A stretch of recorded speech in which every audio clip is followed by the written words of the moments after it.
One of the biggest reasons people do not buy a home is because they think they need way more money saved than they actually do. And I get it. A lot of people hear things like, you need 20% down, you need perfect credit, you need tens of thousands of dollars in the bank. But for many buyers, that simply is not true. There are loan programs that may allow qualified buyers to purchase a home with a much smaller upfront investment than they expected. Today, I'm going to walk you through 3 of those options: FHA loans, USDA loans, and VA loans. These are government-backed loan programs that can make home ownership possible for people who may have already counted themselves out. Now, I want to be very clear. This does not mean that every buyer can purchase a home with only $1,000 out of pocket. Every situation is different. You may still need money for inspections, appraisal, earnest money, closing costs, prepaid taxes, homeowner's insurance, or other expenses. But depending on the loan program, the property, and whether the seller is willing to contribute towards closing costs, it may be possible to buy with far less money than most people think. So if saving for a huge down payment has been the thing that is holding you back, this video is for you. This is why people feel overwhelmed. Buying a home can feel scary when nobody has ever explained the process to you. Most of us were never taught how credit works. We were not taught how mortgage loans work. We were not taught what debt to income ratio means.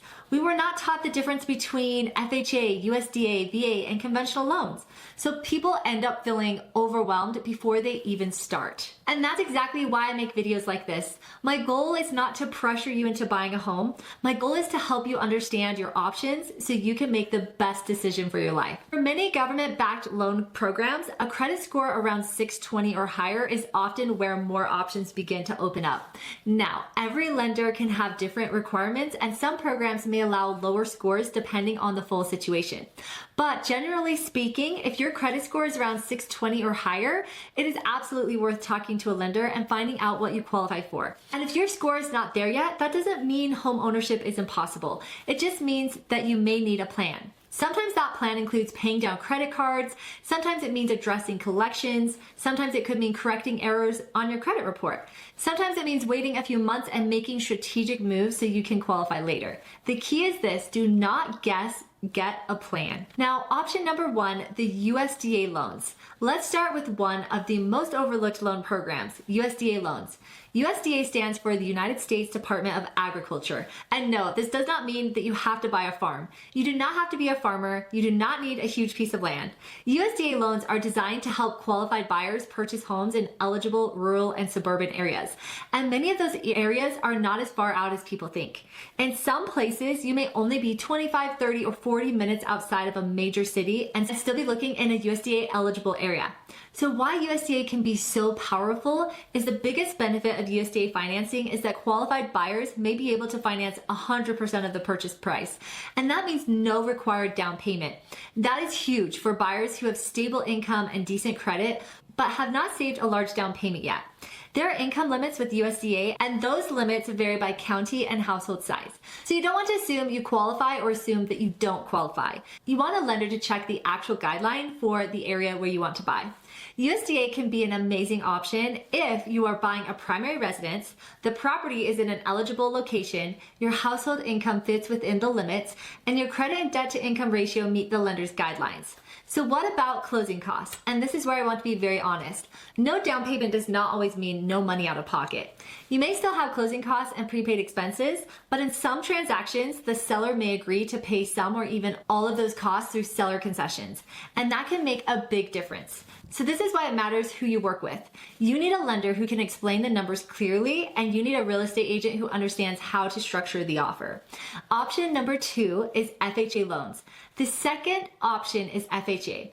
FHA stands for Federal Housing Administration. This is one of the most common loan programs for buyers who may not have a huge down payment. With FHA, qualified buyers can purchase a home with as little as 3.5% down. FHA can also be more flexible than conventional financing in certain situations, especially for buyers who are still building their credit or don't have a large amount saved. Now, FHA does have mortgage insurance, and that's important to understand. If you use FHA and put less than 10% down, the monthly mortgage insurance generally stays for the life of the loan unless you refinance later. And that doesn't mean FHA is bad, it just means you need to understand the full cost of the loan, not just the down payment. One thing I wish more buyers and sellers understood is how seller concessions work. If a buyer needs help with closing costs, the seller may agree to contribute toward those expenses. From the seller's side, this is really about the net number. For example, if a seller receives an offer where the buyer asks for closing cost help, that does not automatically mean it's a bad offer. The seller needs to look at what they are actually walking away with after everything is calculated. Sometimes seller concessions can help make the deal work for both sides. And for buyers, it can be the difference between waiting another year and being able to buy now. Number 3, VA loans. The third option is VA financing. If you're an eligible veteran, active duty service member, or qualifying surviving spouse, VA loans are one of the strongest loan programs available. VA loans may allow qualified buyers to purchase with no required down payment. They also do not have monthly mortgage insurance. There's usually a VA funding fee unless the borrower is exempt, but that can often be financed into the loan. If you have VA eligibility, this is absolutely a loan program you should explore. It can be an incredible benefit. So far, we've talked about USDA, FHA, and VA financing, but in the next section, I want to talk about something just as important, your credit. Because sometimes the only thing standing between someone and home ownership is a few strategic credit moves.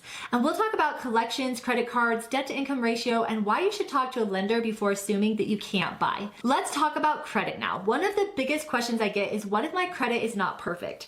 And here is the good news. Your credit does not have to be perfect to buy a home, but it does matter. And that's why I always recommend talking with the lender before assuming you don't qualify. A lender can review your credit, explain where you stand today, and help you build a plan if you're not quite ready yet. Let's say you have old collections or charge-offs on your credit report. That does not automatically mean that you can't buy a home. In some situations, lenders may ask that certain collections be paid. Other times they may not. Every situation is different. If you do decide to pay off an old collection, you may be able to negotiate a settlement with the collection agency. Just make sure you get everything in writing before sending money. And if possible, ask that the account be reported accurately as paid or settled according to the agreement. The biggest takeaway is this: do not guess what your credit means. Let a lender review it first. A lot of buyers think lenders only care about credit scores, and that's only one piece of the puzzle. Lenders also look at something called your debt to income ratio in simple terms. In simple terms, they're comparing how much money you earn versus how much you already owe each month.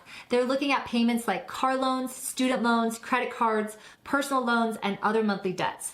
Then they compare those payments to your monthly income to determine what mortgage payment comfortably fits within lending guidelines. That's why two people with the exact same credit score can qualify for very different loan amounts. I've had conversations with buyers who have waited years because they assumed they were not ready. Then they finally talked with a lender and found out they qualified much sooner than they expected. I've also had buyers who weren't quite ready, but instead of wondering what to do next, they left with a clear roadmap. So maybe they needed to pay out down a credit card, maybe they needed to wait a few months, maybe they simply needed to avoid taking on new debt. So having a plan removes so much of the uncertainty. One thing I always encourage people to think about is the long-term picture. When you rent, you're paying for a place to live. There's absolutely nothing wrong with renting if it's the right choice for your situation. But when you own a home, part of each mortgage payment goes towards building equity over time. Historically, real estate has appreciated over the long term, although values can go up or down depending on market conditions. For many families, owning a home has become one of the primary ways they build long-term wealth. And that does not mean buying is always the right decision. It simply means it's worth understanding your options before assuming renting is your only choice. A lot of buyers are waiting for mortgage rates to drop, and I understand why. But don't focus only on the interest rate.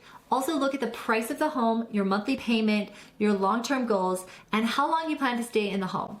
Because sometimes waiting for lower rates means competing against more buyers. And sometimes buying sooner gives you the opportunity to refinance later if rates improve.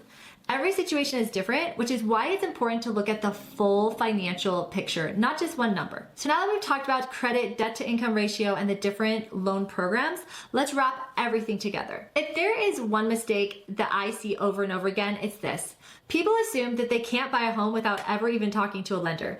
They tell themselves, my credit probably isn't good enough, I don't have enough saved, I'll wait another year, and sometimes they spend years waiting when they could have qualified much sooner. And on the flip side, if you're not quite ready today, that's okay too. A good lender should not just tell you no, they should tell you exactly what you need to do to become a yes. Whether that's improving your credit score, paying down debt, or saving a little more for closing costs, having a clear plan makes all the difference. Every buyer situation is different, so one thing I always remind people is that there is not one loan that's best for everyone. For some buyers, USDA is the perfect fit. For others, FHA makes more sense. And if you're eligible for a VA loan, that's often one of the best financing options available. And sometimes a conventional loan ends up being the smartest financial decision. The right loan depends on your credit, your income, your monthly budget, and your long-term goals. And that is why I encourage buyers to compare all their options before making a decision. When you rent, you are paying for a place to live, and there's absolutely nothing wrong with renting if it's the right choice for you. But when you own a home, every payment has the potential to help you build equity over time. Historically, real estate has been one of the most reliable long-term wealth building tools available. That does not mean home values only go up. Markets change, but over long periods of time, home ownership has helped millions of families build financial stability, and that is one of the reasons I encourage people to at least explore if buying makes sense for them. You don't have to know everything before talking with a lender or a real estate agent. In fact, that's exactly why we're here. Our job is to answer your questions, explain your options, and help you understand the buying process. Even if you're planning to buy 6 months from now or a year from now, getting started early gives you time to prepare and puts you in a much stronger position when you're ready to make an offer. So whether you're looking at a USDA loan, an FHA loan, a VA loan, or conventional mortgage, the most important thing to understand is your options. There are programs available today that many buyers don't even realize exist. The only way to know which one is right for you is to have a conversation with a trusted lender and real estate professional who can look at your specific situation.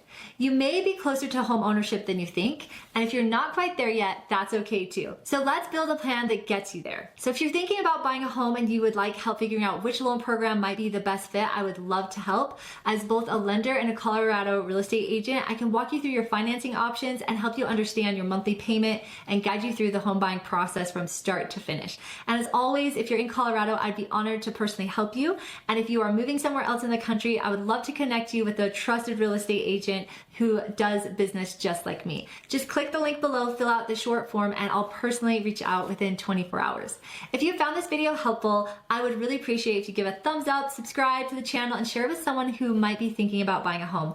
Thanks so much for watching, and we'll see you in the next video. I can put you in a house on a hill, put you in a condo in the city, put you in a mansion, put you in a mansion in Miami, put you in a mansion in Beverly Hills, put you in a mansion. I can put you